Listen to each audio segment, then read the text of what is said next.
Paso adelante del Gobierno regional con las personas discapacitadas. Aprobó un proyecto de ley que les apoya y protege hasta el final de sus días. Emiliano García Paje espera que se apruebe por unanimidad en las Cortes. Además, quiere incluir esta norma en el Estatuto de Autonomía de la región.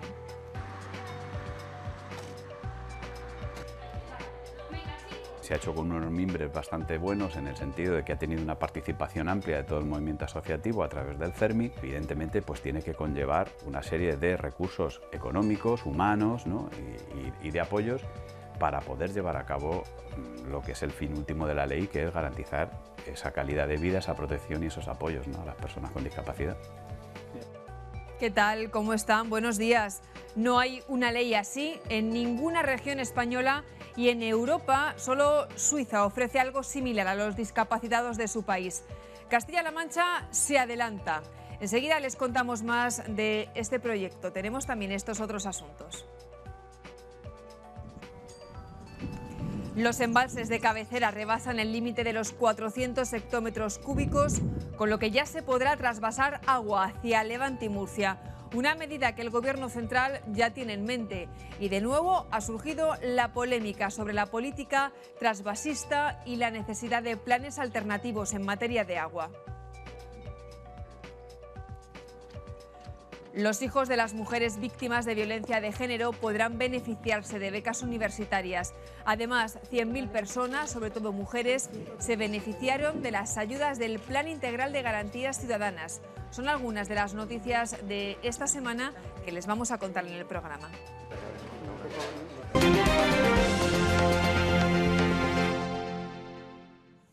Ahora mismo hay unas 35.000 personas discapacitadas gravemente.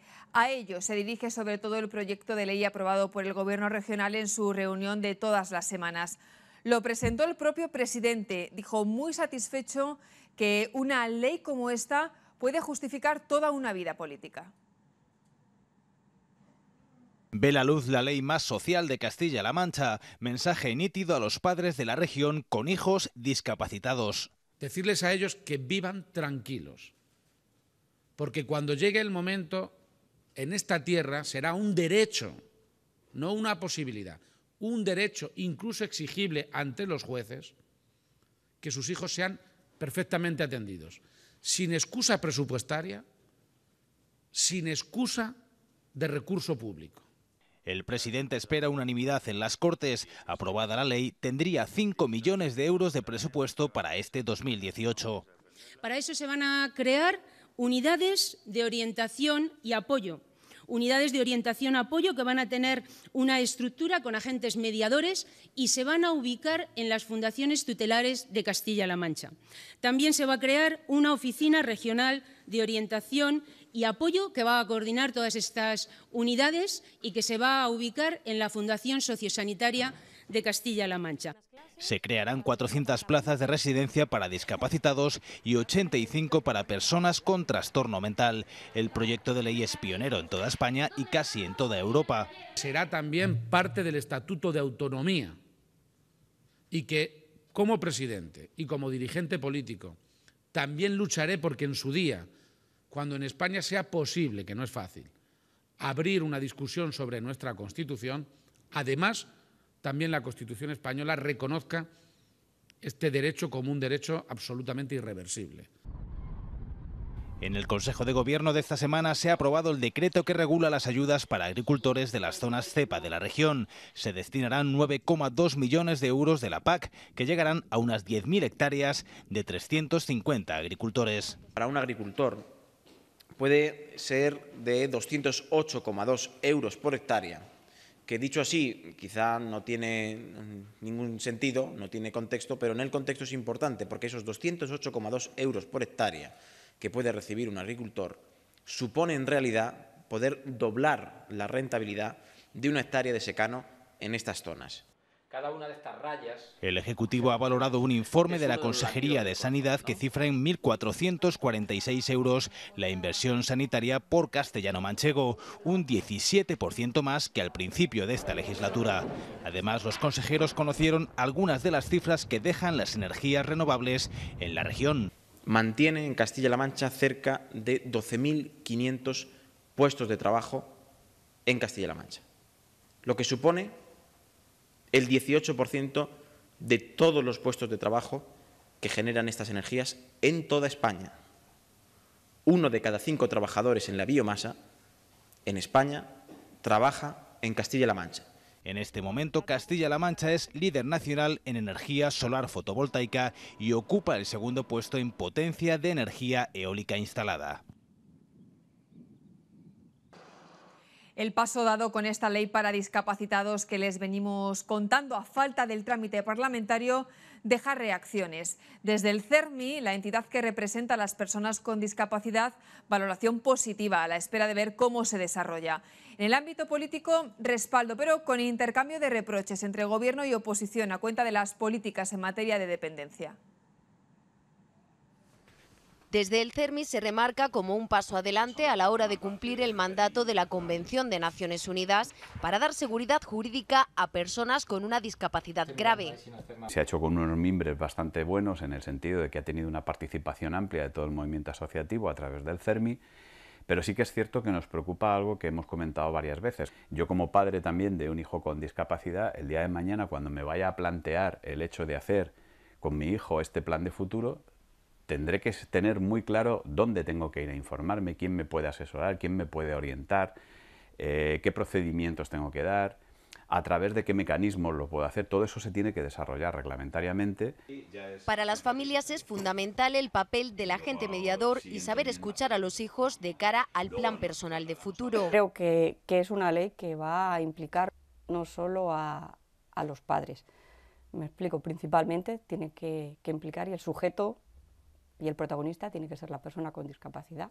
Tiene que ser muy importante la figura de ese agente mediador, la neutralidad que tiene que mostrar y también una cosa muy importante, yo creo que tiene que ser una ley que se les explique muy bien a las personas con discapacidad. Esperan que el anteproyecto se acompañe de una memoria económica una vez que se presente en las Cortes. Es una ley con alma, evidentemente, pero además del alma se necesitan recursos y se necesita sobre todo esa seguridad jurídica, ¿no? La propia ley de dependencia, la ley 39/2006, pues hace falta un desarrollo normativo amplio en algunos aspectos en las comunidades autónomas, pero por ejemplo es una ley que ha tenido mucho desarrollo administrativo, pero poco desarrollo presupuestario, ¿no? A nivel del Estado sobre todo, y es una de las carencias que estamos viendo, ¿no? Desde el Gobierno se apela al consenso, pero de entrada reproches desde la oposición. García Paje lo que pretende únicamente es una nueva foto de cara a la galería, es lo único que le interesa, porque los dependientes y los discapacitados en Castilla-La Mancha saben que nunca antes habían estado peor que lo que están ahora con un gobierno de Paje y de Podemos en el gobierno. Es algo muy importante que evidentemente otros ignoran, porque las cosas positivas las ignoran. Yo creo que en ese ámbito tener un gobierno con alma y un gobierno cercano es tremendamente positivo. Con todo, desde el ámbito de las entidades en apoyo a personas con discapacidad cerebral, se insiste en que hay tareas pendientes. La Federación Aspace pide una mayor financiación por parte de las administraciones para la adquisición de prótesis y para las ayudas técnicas, para que no supongan un desembolso inasumible para las familias. También reclaman más infraestructura y aumentar las plazas en centros de día y en residencias. Es verdad que hay padres que ya no pueden con sus hijos, no es que no quieran, porque están enfermos, porque son mayores, porque ellos ya también se han hecho mayores. Y es una reivindicación. No podemos olvidar los pisos asistidos, que estas personas necesitan de verdad, porque ya no hay fuerzas. Los centros se están quedando pequeños, no hay plazas. Comparecencia en las Cortes en la que han requerido a las administraciones públicas una mayor coordinación. Poniese el acento en un mejor funcionamiento entre lo que son recursos públicos sanitarios como el SESCAN en su coordinación con los centros especializados. Yo creo que ahí sí que tenemos tarea desde luego por hacer. También han hablado, por supuesto, la falta de plazas. La verdad es que ahí también nos ha dejado todos un poco tocados lo del tema de las plazas residenciales, que se tengan que llevar a un hijo lejos. Estamos muy de acuerdo en la idea de que los servicios públicos también en este ámbito son indispensables. Son indispensables porque de otra manera sabemos que en una sociedad machista y patriarcal los cuidados, si no existen esos recursos públicos, recaen fundamentalmente sobre las mujeres. Para los grupos parlamentarios, las reivindicaciones de este colectivo son una lección de dignidad. Más cosas. Tras 10 meses en un estado lamentable, con las últimas lluvias, los embalses de Entrepeñas y Buendía han superado esta semana los 400 hectómetros cúbicos. Es el umbral que permite transferir agua al Levante. Todo apunta a que en breve se va a producir un nuevo trasvase y no está exento de polémica. Nunca el grifo del trasvase Tajo Segura ha estado cerrado durante tanto tiempo. En mayo de 2017, el Ministerio de Agricultura autorizó la última transferencia de agua al Levante. Fueron más de 7 hectómetros cúbicos. Los embalses de cabecera acumulaban tan poca agua que la ley no permitía trasvasar más. 10 meses después, las cosas han cambiado. Las intensas lluvias de las últimas semanas han hecho que los pantanos de Entrepeñas y Buendía comiencen a acumular agua. El memorándum del Tajo fija el umbral trasvasable en 400 hectómetros cúbicos. El martes de esta semana se superaron por muy poco y 2 días después, el jueves 22, se acercaron a los 412 hectómetros cúbicos.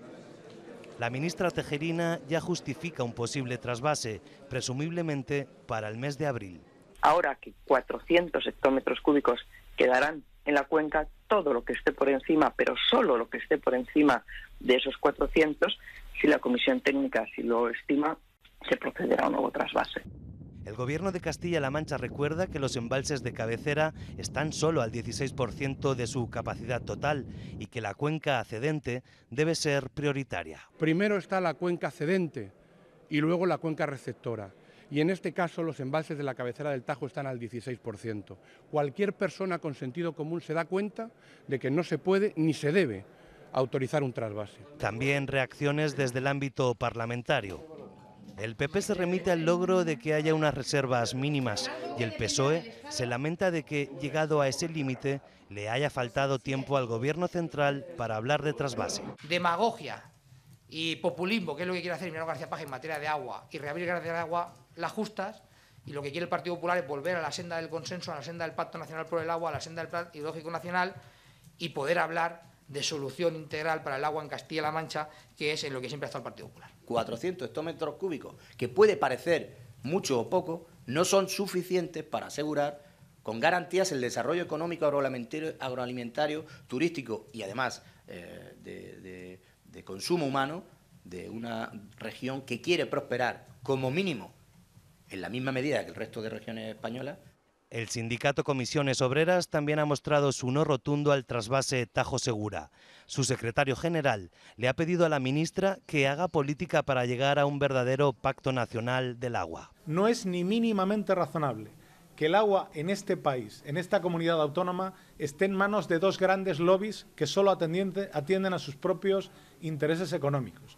Pensar que las confederaciones hidrográficas solo piensan en comunidades de regantes o en grandes eléctricas es poco menos que pensar que la política ha dejado de tener sentido en materia de agua. Que se hable de trasvase justo en la semana que se conmemora el Día Mundial del Agua supone un mazazo, sobre todo para los vecinos de los pueblos ribereños. Si seguimos un poco lo que ha venido aconteciendo hasta ahora por parte del Gobierno y la aprobación de trasvases, pues lo más normal es que se reúna la comisión y aprueben un nuevo trasvase. Yo espero sinceramente que no sea así, que pongan un poco de prudencia, un poco de sentido común en la gestión a partir de ahora, visto los problemas que ha ocasionado tener los envases tan bajos. El 1 de abril la comisión técnica nos sacará de dudas. Sabremos entonces si habrá trasvase o no. La semana nos deja otros temas de actualidad en Castilla-La Mancha. Por ejemplo, hemos sabido que la región ha triplicado la inversión extranjera desde 2015, según datos del Ministerio de Economía. Repasamos todo. El Gobierno de Castilla-La Mancha ha publicado este martes la orden por la que los hijos de mujeres víctimas de violencia machista podrán ser beneficiarios de las ayudas para sufragar estudios universitarios. Hasta ahora estaban reservadas solo para las mujeres maltratadas. Reunión de la Comisión de Seguimiento del Plan de Garantías Ciudadanas, que coordinó en 2017 un total de 137.000 prestaciones. Afectaron a unas 100.000 personas y 47.000 hogares. Más de la mitad de las prestaciones beneficiaron a mujeres. La comisión trabaja ahora en simplificar requisitos para acceder a estas ayudas. Estamos intentando integrar que todos los requisitos, la mayor parte de los requisitos, en la mayor parte de las prestaciones sean los mismos, para que el acceso sea, digamos, lo más automatizado posible. Es decir, que no tengamos unos requisitos en unas prestaciones, otros muy distintos en otras. El informe sobre el estado del edificio de viviendas públicas en Guadalajara, desalojado en enero por la aparición de grietas, estará listo en unas semanas. Así lo ha anunciado la consejera de Fomento en las Cortes durante la comisión para explicar lo ocurrido. También ha dicho que todos los casos de los inquilinos han quedado ya resueltos. 26 propietarios han sido reubicados, 7 han rescindido el contrato de alquiler y 10 se han acogido a una ayuda económica. El Partido Popular acusa a la Junta de opacidad y falta de sensibilidad en este asunto. Con opacidad, con falta total y absoluta de información y con una falta de sensibilidad de un gobierno social comunista como nunca jamás hemos conocido en Castilla-La Mancha. Desde el punto de vista técnico, se está trabajando en ese diagnóstico para posterior arreglo y desde el punto de vista social se sigue dando cobertura, se sigue atendiendo a los vecinos. Castilla-La Mancha ha triplicado la inversión extranjera desde 2015. Con más de 189 millones de euros, la región se sitúa como la quinta del país en cuanto a captación de capital exterior. Son datos del Ministerio de Economía a los que se ha referido la consejera durante un encuentro con la Asociación de la Empresa Familiar. Mientras, desde esta asociación reclaman medidas para combatir la brecha fiscal con la Comunidad de Madrid. La inversión extranjera a nivel de Castilla-La Mancha ha crecido un 73%, mientras que en el conjunto de la nación lo ha hecho en un 7,2%. Por tanto, no estaremos tan mal cuando somos capaces de multiplicar por 10 el crecimiento de la inversión extranjera en nuestra región con respecto al comportamiento del resto del país. La Mesa de las Cortes de Castilla-La Mancha ha convocado para el 5 de abril una sesión plenaria en la que se debatirá sobre la revalorización de las pensiones, evolución del sistema de dependencia, incorporación de los jóvenes al sector agrario y quejas y reclamaciones sanitarias. En el inicio, debate sobre la gestión económica de los últimos mandatos del Gobierno de Cospedal y el que dio paso a la legislatura. Los tres primeros son los referentes al debate y votación del dictamen emitido por la Comisión de Economía y Presupuestos sobre las cuentas generales de la Comunidad Autónoma de Castilla-La Mancha del 2013, 2014 y 2015. El orden del día del Pleno contempla una proposición no de ley presentada por el Grupo Popular sobre el aparcamiento público del Hospital de Guadalajara y otra conjunta de Partido Socialista y Podemos para impulsar el reconocimiento social del pueblo gitano. Bueno, pues así terminamos. El próximo domingo no habrá programa. Les esperamos ya después de Semana Santa con toda la información parlamentaria y del Gobierno de nuestra región. Recuerden nuestro correo en comunidad@cmmedia.es y nuestro Twitter @encmt. Adiós.